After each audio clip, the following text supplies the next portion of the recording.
তুমি কি কখনো হ্যাপিলি ফ্রাস্ট্রেটেড এই টার্মটা শুনছো?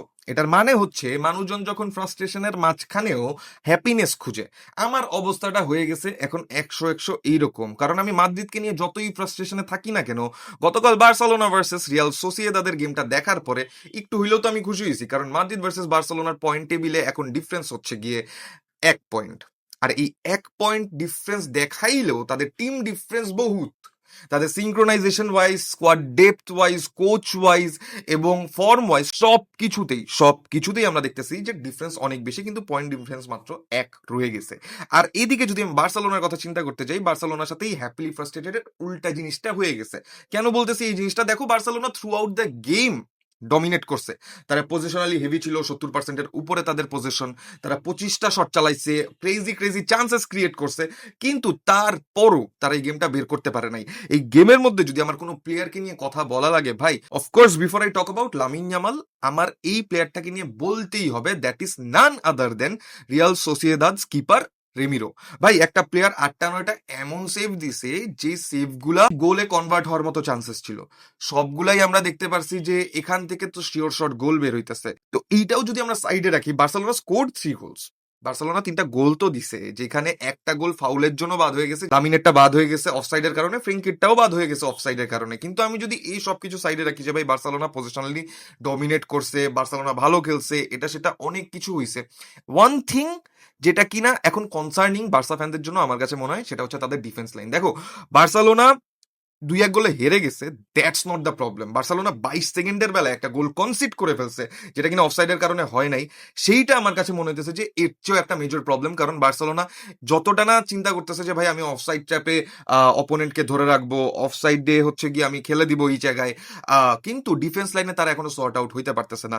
অফকোর্স তাদের একটা কনসার্নিং বড় পয়েন্ট হচ্ছে গিয়ে জুলস কুন্ডে, যে কিনা দেখাইতেছে যে সে ভালো খেলতেছে কিছু কিছু গেমের মধ্যে, কিন্তু থ্রু আউট দ্য টাইম তার ওই কনসিস্টেন্সিটা নাই, যেটার জন্য তার উপর ভরসা করা যাইতেছে। যদিও জোয়াও ক্যানসেলো এখন টিমের মধ্যে আছে, এই গেমের মধ্যে টাইম পাইছে, বাট তারপরও ওই সিঙ্ক্রোনাইজেশন ক্যানসেলোর সাথে হইতে কিছুটা তো টাইম লাগবে। তো সেই ক্ষেত্রে বার্সেলোনা সার্ভাইভ করাটা জরুরি, কারণ এখনো লিগটা শেষের দিকে না, কিছু গেমস হাতে আছে। তারা এই গেমটা যে চোখ করে যাবে এটা তারাও চিন্তা করে নাই। এই গেমের মধ্যে তাদের বের করার মতো আর কিছুই ছিল না। তারা যতটা না এই গেমের মধ্যে আনফরচুনেট, তার চেয়েও বেশি এই গেমের মধ্যে চান্স বানাইছে। আমি যদি বলতে চাই যে ভাই বার্সেলোনা কি করে না এই গেমের মধ্যে, first of all let's talk about Lamine Yamal. ভাই, একটা প্লেয়ার যখন 15টা ড্রিবল অ্যাটেম্প্ট করে 10টা 11টা কমপ্লিট করতেছে, সে যখন ক্লিয়ার কাট চান্সেস বের করে দিচ্ছে, তুমি চিন্তা করতে যাও পেদ্রি যেই শটটা নিছে 1 কি 1.5 মিনিটের বেলায়, ঠিক আছে, দ্যাট কুড হ্যাভ বিন আ গোল যদি পেদ্রি সেটা ডিফারেন্ট ওয়াইজ চ্যানেলাইজ করতে পারতো, সেটা হয় নাই। তুমি চিন্তা করতে যাও দানি ওলমো যে ট্যাপিংটা মিস করছে, এটাও লামিনের বানানো, এবং হোয়াট নট, লামিন সব ক্রেজি চান্সেস ক্রিয়েট করছে যেটা কিনা বার্সেলোনা কনভার্ট করতে পারে নাই। যদিও লামিনের একটা গোল সেটাও ডিসঅ্যালাউড হয়ে গেছে বিকজ অফ অফসাইড, কিন্তু লামিন এই গেমের মধ্যে যেই ধরনের পারফরমেন্স দিছে, that's outstanding, that's outstanding. Rashford যে গোলটা দিছে বার্সেলোনার হয়ে হেডারে, সেই ক্রসটাও লামিন থেকেই আসছে। তো ওভারঅল আমরা যদি চিন্তা করতে যাই, Lamine had an amazing game, কিন্তু এই জায়গায় একটা কনসার্ন থেকে যেতে পারে, অফকোর্স থেকে যেতে পারে, যে ভাই হানসি ফ্লিক যখন দেখছে যে এই গেমের জন্য রাফিনিয়া অ্যাভেলেবল না, তাহলে তো এই গেমের মধ্যে র্যাশফোর্ডের স্টার্ট করার কথা না লেফট উইংয়ে। আমরা কেন হচ্ছে গিয়ে দেখলাম যে দানি ওলমো আর ফার্মিন লোপেজ, এই দুইটা নাম্বার 10 যারা কিনা ক্যাম্প পজিশনে খেলে, দুইটা ডিফারেন্ট প্রোফাইল, একজন একটু ক্রিয়েটিভ মাইন্ডেড, একজন একটু ডাইনামিক মাইন্ডেড, তারা কেন একসাথে খেলতেছে? তাহলে এখানে লেফট উইং পজিশনে খেলবে কি? দেখো, জিনিসটা সোজা।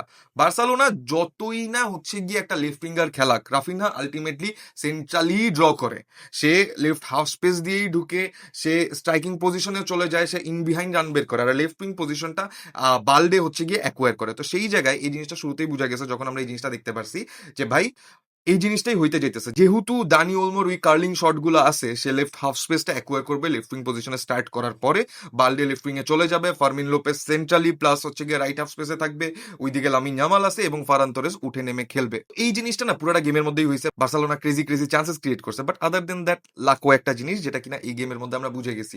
আমরা রেফারির কিছু কন্ট্রোভার্সিয়াল কল ধরতে পারি যে ভাই রেফারি এই ধরনের কল কেন দিছে, এইটার জন্য বার্সেলোনা ব্যাকফুটে চলে গেছে, বাট জিনিসটা আসলে এরকম না। সবগুলা কলেরই হচ্ছে গিয়ে এই যে 50, 60, 70% ছিল, রেফারির কল ছিল। So no one could avoid that. But other than that আমরা যদি কথা বলতে যাই ভাই, বার্সেলোনার এখন আসলে কনসার্নিং পয়েন্ট তাদের ডিফেন্স লাইন। ভাই দেখো, either you play Eric Garcia on the right back position, Gerard মার্টিনকে খেলাও, বা অন্য কোনো প্লেয়ারকে নিয়ে আসো সেন্টার ব্যাক পজিশনে। এবি রোনাল্ড আরাহোকে আরো বেশি প্র্যাকটিস করাও, যে ভাই তোর দামড়া শরীর আছে, তুমি হচ্ছে গিয়ে এখন করো, প্র্যাকটিস করে টিমের মধ্যে ঢুকো। বাট আদার দেন দ্যাট আমি দেখতেছি না যে জুলস কুন্ডেকে দিয়ে সে অনেক বেশি চিন্তা করতে পারতেছে, কারণ কুন্ডে একটা centre back come right back হওয়ার পরে যখন তার এই ধরনের পারফরমেন্স আসে বার্সেলোনার জন্য, সেই জিনিসটা কনসার্নিং। কারণ আমরা যদি চিন্তা করতে যাই যে যেই ক্রসটা থেকে 22 সেকেন্ডে গোল হয়েছে সেটা তার সাইড থেকেই আসছে। আমরা যদি চিন্তা করতে যাই ওয়ারজাবাল যে গোলটা স্কোর করছে সেটাও তার সাইড থেকেই হয়েছে, যদিও কার্লোস সোলার একটা অসাধারণ ক্রস দিছে, বার্সেলোনাকে খুলতে হইলে এইভাবেই খুলতে হইতো। বাট আদার দেন দ্যাট আমরা যদি চিন্তা করতে যাই, তারা তো ফ্রি স্পেসটা পাইছে, ওই ফ্রি স্পেসটাকে তো তারা ক্যাপিটালাইজ করছে। তো এই জিনিসটা যখন হইতে পারছে, অফকোর্স বার্সেলোনার ডিফেন্স লাইনে ল্যাকিংস আছে। বাট আমরা যদি চিন্তা করতে যাই যে পেদ্রি, ফ্রেঙ্কি বা ফার্মিনের পারফরমেন্স কেমন ছিল, দেখো ফার্মিন শুরুতে একটা গোল স্কোর করছে, এটা কিনা ডিফ্লেক্টেড হয়ে ঢুকছে, বাট সেটা তোমার হচ্ছে গিয়ে ইসের জন্য বাদ হয়ে গেছে, ফাউলের জন্য বাদ হয়ে গেছে, যেখানে বল উইন করতে গিয়ে দানি ওলমো কুবোকে সম্ভবত ফাউল করছে, তারপর হচ্ছে গিয়ে ফের ফার্মিন শটটা চালাইছে। আমরা যদি পেদ্রির ওই বলটা চিন্তা করতে যাই যেটা কিনা সে ফ্রেঙ্কিকে দিছে, দ্যাট ওয়াজ আউটস্ট্যান্ডিং, যদিও ফ্রেঙ্কি অফসাইড চলে গেছিল।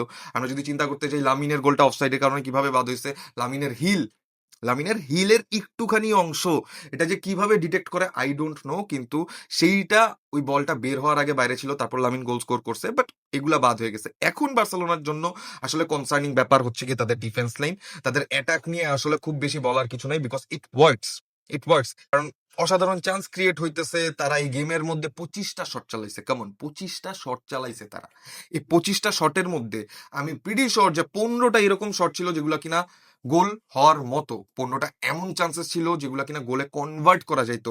দানি ওলমো এই গেমের মধ্যে 2টা কি 3টা উডওয়ার্কে লাগাইছে, যেখানে একটা উডওয়ার্কে সে যখন ফার্মিনকে পার করে লাগাইছে, that was suppose to be a goal, কারণ কিপার ওই জায়গায় ছিল না। তারপর একটা গোল সে আকাশে মেরে দিছে, যেটা কিনা লামিন খুব সুন্দর চান্স বানাইছে। সো ওভারঅল আমরা যদি চিন্তা করতে যাই ভাই, অ্যাজ আ মাদ্রিদ ফ্যান আমি খুশি, কিন্তু বার্সেলোনার জন্য পুরো গেমটা আনফরচুনেট ছিল। তারা এই গেম থেকে আর কিছু বের করতে পারতো না।